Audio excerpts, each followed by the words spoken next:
घरोघरी मातीच्या चुली या मालिकेचा 8 नोव्हेंबरचा भाग मी घेऊन आली आहे पुन्हा एकदा प्रेक्षकांनो, आणि अतिशय सुंदर आणि इंटरेस्टिंग दाखवलाय त्यांनी आजचा भाग सुद्धा. तर काल आपण बघितलं होतं सौमित्रने देव्हारा आणला इथे ऋषिकेशच्या नवीन घरामध्ये. देव्हारा बघता क्षणी ही जानकी खूप खुश होते आणि म्हणते, अरे वा, बघा ना ऋषिकेश, आपल्या घरचा देव्हारा आलाय आपल्यासाठी. ऋषिकेश बघा ना. पण ऋषिकेश मात्र प्रचंड संतापात आहे आणि तोच राग व्यक्त करतो सौमित्रावर आणि म्हणतो, कोणाला विचारून आणलायस हा देवारा इथे? सौमित्र म्हणतो, अरे दादा, अरे आशीर्वाद म्हणून तुझ्यासाठी देवारा आणलाय रे. आणि हा सौमित्र म्हणतो की घर छान लागलंय. पण आता ऋषिकेश त्याला ओरडत म्हणतो, आम्ही मागितला होता का तुम्हाला तो देवारा? कशाला आणलाय? कोणाला विचारून आणलायस तू तो देवारा? अवंतिका पण जरा घाबरते बरं का आता ऋषिकेशला, म्हणजे इतके का चिडलेत दादा. मग आता ही जानकी म्हणत असते, ऋषिकेश असं का बोलताय? ऋषिकेश म्हणतो, मला त्या घरातलं काही नकोय जानकी, ना त्या घरातली माणसं ना त्या घरातल्या वस्तू. आता अवंतिका म्हणते, दादा असं काय करताय? अहो हा देव्हारा तुमचाच आहे ना, नानांनी तुमच्या नावावर केलाय ना तो देव्हारा. ऋषिकेश खूप चिडतो आणि म्हणतो, तो कोणी का आमच्या नावावर करेना, मला त्याच्याशी काही देणं घेणं नाहीये, मला तो देव्हारा नकोय म्हणजे नकोय, ए जाय रे, घेऊन जाय तो देव्हारा. आता ऋषिकेश बाहेर असलेल्या माणसांवर ओरडतो. मग आता ही जानकी म्हणते, थांबा ऋषिकेश, काय बोलताय तुम्ही हे? आता ही छोटी ओवी पण घाबरते खूप ऋषिकेश चिडलाय म्हणून. आता ही जानकी म्हणते, असं बोलू नका ऋषिकेश, देव्हाऱ्याला नाही म्हणू नका, नानांनी दिलेला आशीर्वाद येतो आपल्याला. आता जानकी त्या माणसांना म्हणते, आणा तो देव्हारा आतमध्ये. आणि जानकीने त्या देव्हाऱ्यासाठी कोपऱ्यामध्ये एक जागा ठेवलेली असते. ती जागा तिने ऑलरेडी स्वच्छ केली आहे आणि आता त्या जागेवरती तिने देव्हारा तिथे ठेवलाय. अतिशय छान आणि टुमदार दिसतंय पण यांचं घर, काही म्हणा प्रेक्षकांनो. खोली अतिशय छान ऐसपैस मिळालेली यांना. आता जानकीने छान पूर्वमुखी खिडकीजवळ ते देवघर ठेवलंय आणि जानकी खूप खुश झालीये ते देवघर तिथे ठेवून. देवघर तिथे ठेवल्यानंतर सौमित्र काही तरी बोलणार असतो या जानकीला. तो म्हणतो, वहिनी मी, आता ऋषिकेश त्याच्यावर ओरडत म्हणतो, झाला ना तुझा देवारा सोपवून, आता जाऊ शकतोस तू. मग आता सौमित्र म्हणतो, हो रे दादा, मी निघतोच आहे, पण जायच्या आधी वहिनी तुझ्याशी बोलायचं होतं ग मला. जानकी वहिनी सौमित्रच्या समोर येते आता. पण आता या ऋषिकेशचा अवतार बघून जानकी आणि ओवीला जरा वाईटच वाटतंय. सौमित्र म्हणतो, स्वयंपाकघर वहिनी सुद्धा तू थंड गेल्यापासनं पडलंय. आई घराची दिवाळीमध्ये रयामध्ये ग. फराळाचा सुगंध सुद्धा दरवळत नाहीये. रांगोळी तर काढली जाते ग, पण तीही शास्त्रापुरतीच. एवढंच काय ग, अंगणातलं तुळशीतलं झाड सुद्धा सुकायला आलंय. आणि जसं आईच्या लक्षात येईल ना, तसं आई तुम्हा सगळ्यांना घरी घेऊन जातील. आता हे ऐकल्यानंतर ऋषिकेश चिडतो आणि म्हणतो, अच्छा, तुम्हाला आता असं वाटतंय का की माझं हे घर सोडून मी तुमच्या त्या घरी यावं? नाही नाही, अजिबात नाही, अशी काहीही आशा बाळगू नका. हे बघ सौमित्र, मी मेलो तरी त्या घरामध्ये पाऊल ठेवणार नाही असं सांगितलं होतं, आणि मी मेलो ना तरीही माझा शब्द मी पाळणारच आहे, आणि काही झालं तरी मी त्या घरामध्ये कधीही पाऊल ठेवणार नाहीये. ऋषिकेशने सौमित्राला हे बजावून सांगितलं आणि आता तो तिथनं निघून जातो. आता जानकीला फार वाईट वाटतं, हे काय अभद्र बोलून गेले हे. पण आता मात्र जानकी म्हणजे खूपच अशी हताश झालेली दाखवली आहे त्यांनी. आता ओवी पटकन त्या अवंतिकाला अशी बिलगते. जानकीला फार वाईट वाटलंय, ऋषिकेशने असं बोलायला नको होतं. पण तरी सुद्धा जानकी ऋषिकेशची बाजू घेत म्हणते, सौमित्र, अवंतिका, तुम्ही दोघं जण वाईट नका वाटून घेऊ. यांच्या मनामध्ये थोडासा राग आहे आईंबद्दल. पण आता सौमित्र म्हणतो, अरे वहिनी, तू नको काळजी करूस, दादाचा राग साहजिक आहे, मला कळतंय. आणि तसंही आई किती बोलली ग दादाला. नाही नाही, ते बोलली, पण जाऊ दे, या सगळ्या गोष्टींचा विचार करून कशाला त्रास करून घ्यायचा आपल्याला. बरं बघ, मला तुला एवढंच सांगायचं होतं की आजवर तू प्रत्येक गोष्टीचा तोडगा काढत आलीयस वहिनी. हा प्रॉब्लेम तू लवकरात लवकर सोडव, तुला एवढंच सांगेन मी. आपल्या घराला पुन्हा एकदा जोडून ठेव ग वहिनी.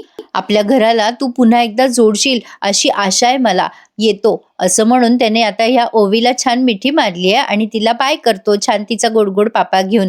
आणि अवंतिका पण आता निरोप घेते जानकीचा. तर प्रेक्षकांनो, आता पुढचे सगळेच भाग बघायला तुम्हाला मजा येणार आहे. तर आता बघतोय आपण, जानकी ठरवते की यातनं काही ना काही तोडगा काढायचा. पण देवघर बघून मात्र तिला फार समाधान वाटतंय बरं का.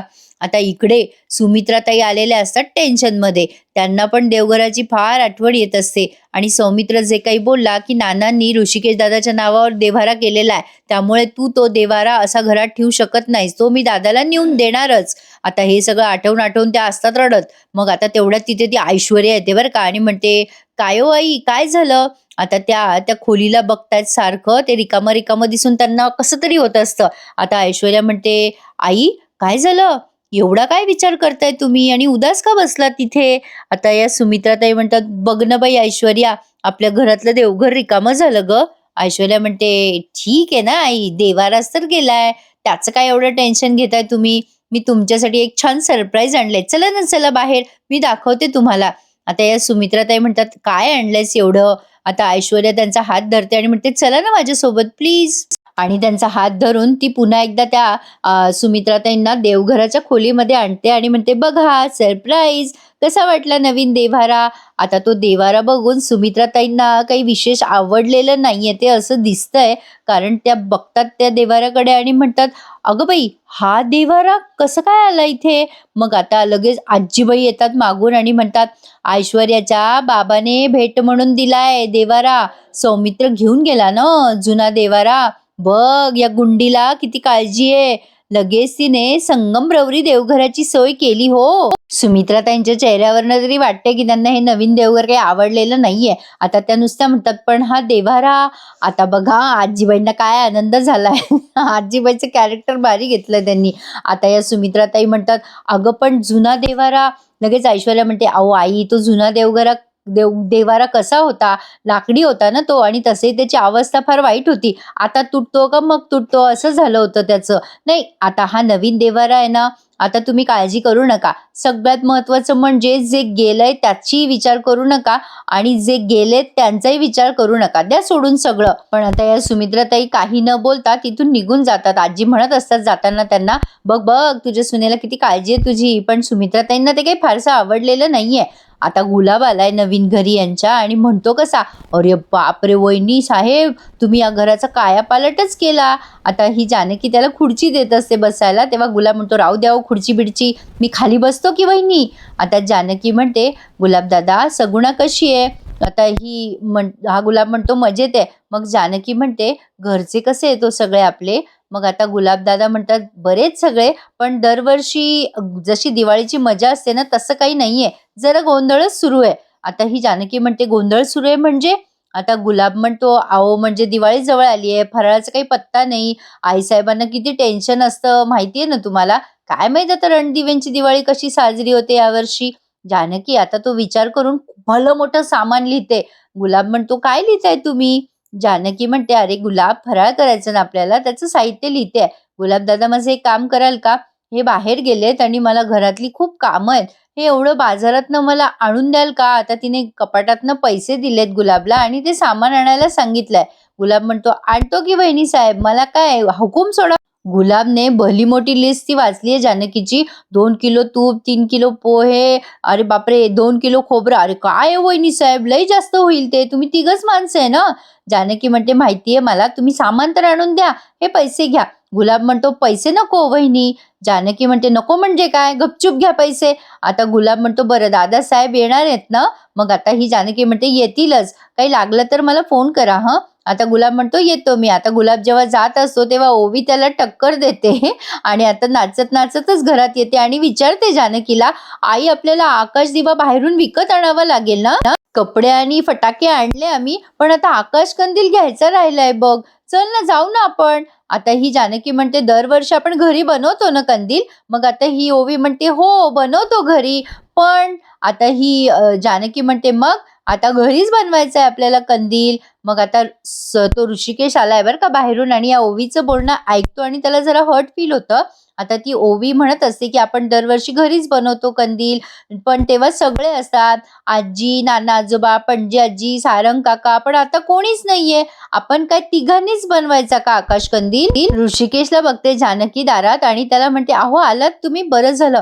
ए ओवी, हे बघ बाबांनी किती सामान आणलंय कंदिलाचं. काय काय सामान आणलंयत अहो तुम्ही?" मग आता ऋषिकेश म्हणतो, "अगं सगळं आणलंय. सेलोटेप आहे, यामध्ये कागद आहे, चमकी आहे. तुला पाहिजे तसा आकाश दिवा बनव हं." आता तो ऋषिकेश ओवीला म्हणतो, "पाणी आणतेस का गं ओवी?" जानकी म्हणते, "आणू का मी?" मग आता ओवी म्हणते, "नाही नाही, मी आणणार पाणी बाबासाठी." आता ओवी पळत पळत किचन मध्ये जाते. तेव्हा ऋषिकेशचा चेहरा उतरलेला दिसतो जानकीला. जानकी ऋषिकेशला म्हणते, "काय हो ऋषिकेश, किती घाम आलाय तुम्हाला?" मग आता ऋषिकेश म्हणतो, "खूप गर्दी होती ग जानकी तिथे." मग जानकी तिच्या पदरात ऋषिकेशला आलेला घाम जानकी तिच्या पदराने पुसते आणि म्हणते, तुम्ही चालत गेलात ना ऋषिकेश? मग आता लगेच ऋषिकेश विषय बदलण्यासाठी म्हणतो, अगं ओवी, अगं विहिरीहून पाणी आणतेस का? आण की ग लवकर पाणी. मग ओवी पळत पळत पाणी आणते तिच्या बाबासाठी. मग ऋषिकेश म्हणतो, ओवी तुझा आवडता कलर कुठला आहे सांग बरं. मग आता ही ओवी म्हणते ऑरेंज. मग आता ऋषिकेश म्हणतो, मग ऑरेंज कलरचा आकाश दिवा आपण बनवूयात हा तुझ्यासाठी. आणि इथे ना प्रेक्षकांनो, त्यांनी आता आकाश दिवा बनवायला सुरुवात केली आहे. पण आता आशीर्वाद बंगल्यावर मात्र रेडीमेड आकाश दिवा आलाय आणि तो आकाश दिवा सारंग इतका उत्साहाने लावण्यासाठी आतुर असतो की विचारू नका. इथे बघा हा प्रत्येकाचा दृष्टिकोन कसा आहे, म्हणजे खूप छान दाखवलंय त्यांनी या मालिकेमध्ये. सारंग तो आकाश कंदील सौमित्राला लावायला सांगतो, पण खूप खुश असतो आणि म्हणतो, दादा काय छान कंदील आहे, आवडला का तुला? मग आता सौमित्र म्हणतो, छान आहे ना. सारंग म्हणतो, अरे छानच असणार, स्पेशल ऑर्डर देऊन बनवलाय कंदील.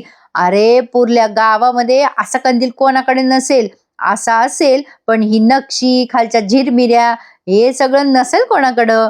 सौमित्र म्हणतो, म्हणजे हा आकाश दिवा तू विकत आणला तर? सारंग म्हणतो, हा विकतच आणला. मी एकटा नव्हतो गेलो, ऐश्वर्या आणि मी दोघं गेलो होतो कंदील आणायला. सौमित्र तो कंदील लावत असतो तेव्हा सारंगची बडबड अशी चालूच असते. सौमित्राने आकाश कंदील लावल्यानंतर सारंग म्हणतो, काय मस्त दिसतोय बघ. आहा, अरे दादा ऐश्वर्यानेच मला सुचवलं बघ.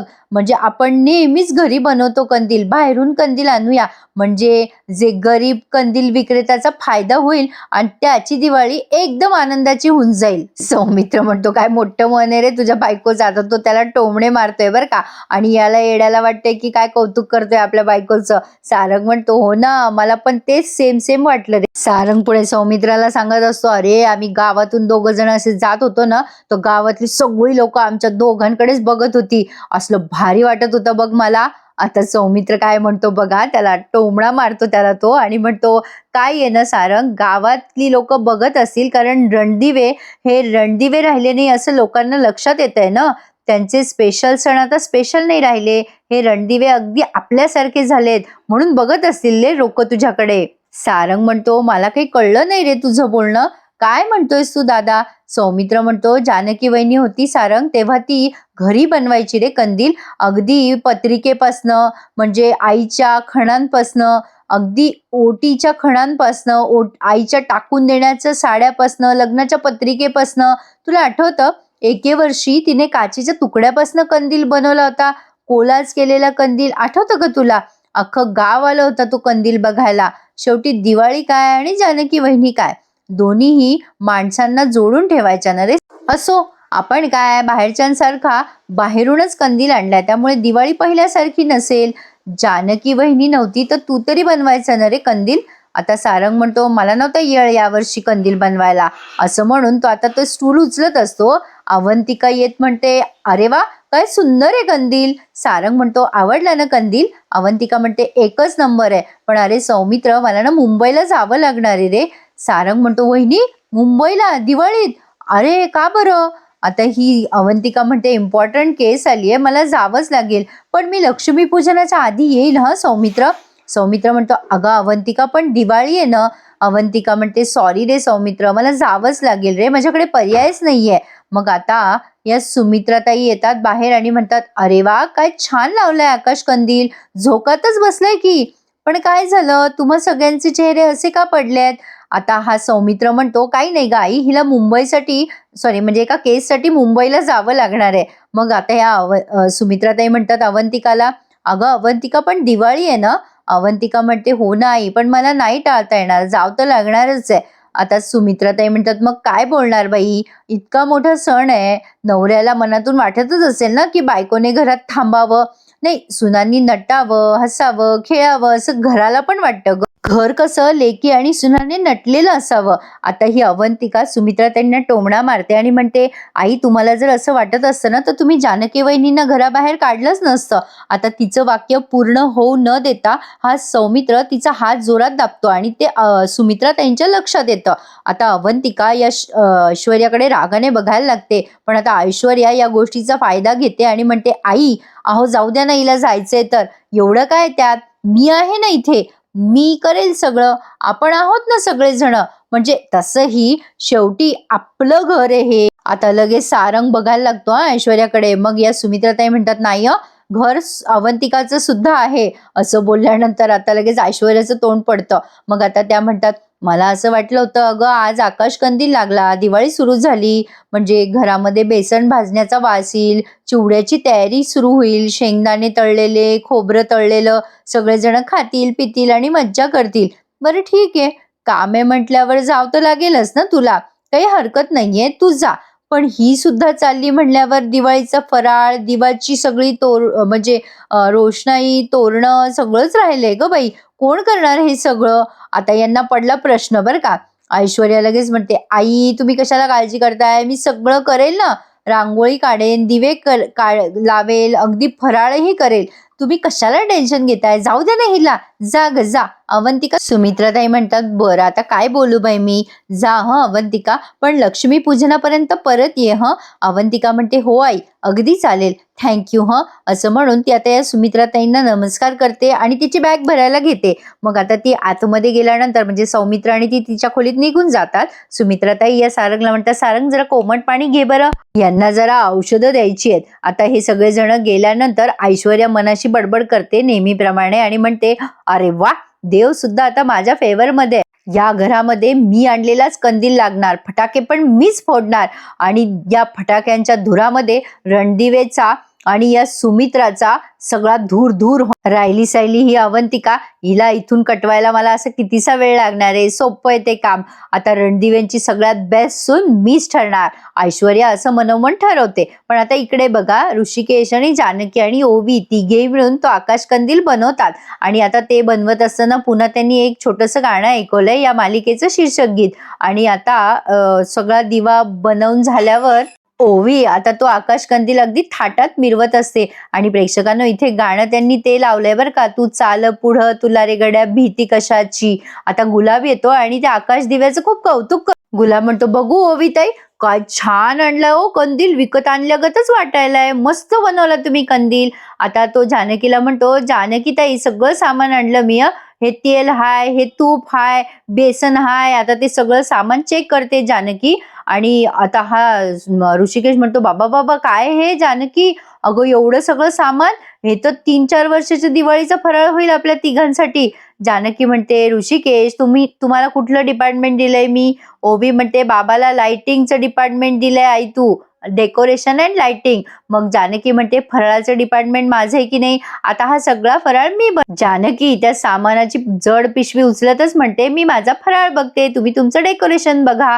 ऋषिकेश म्हणतो, "तू करते नाही, आपण करणार. आतापर्यंत तू बरंच काही केलंयस जानकी या घरासाठी. आपण मिळून हा कंदील जसा बनवला ना, तसा फराळ सुद्धा आपण दोघांनी मिळून बनवायचा आहे. खऱ्या अर्थाने आपली ही दिवाळी हॅपी बनवू." तर अशा पद्धतीने हा हॅपी हॅपी भाग इथेच त्यांनी संपवला आणि पुढचा प्रोमो त्यांनी तोच दाखवलाय प्रेक्षकांनो, की आता हा गुलाब आहे ना, त्या आशीर्वाद बंगल्यावरती जानकीने बनवलेला फराळ नेतो. ऋषिकेश आणि जानकी दोघांनी मिळून बनवलेला हा फराळ आहे आणि आता चकल्या खाल्ल्यावर सारंग म्हणतो, "यातच जानकी वहिनी करते तशाच चकल्या आहेत." आणि मग सौमित्र म्हणतो, "गुलाब, हा सगळा फराळ जानकी वहिनीने दिलाय ना?" आता असं बोलल्यानंतर या सुमित्रा त्यांच्या डोळ्यात टचकन पाणी येतं. तर प्रेक्षकांनो आता बघूयात पुढच्या येणाऱ्या काही भागांमध्ये काय ट्विस्ट येतो. पण दिवाळीमध्ये रणदिव्यांच्या घरामध्ये काहीतरी धमाका होईल हे मात्र खरं आहे.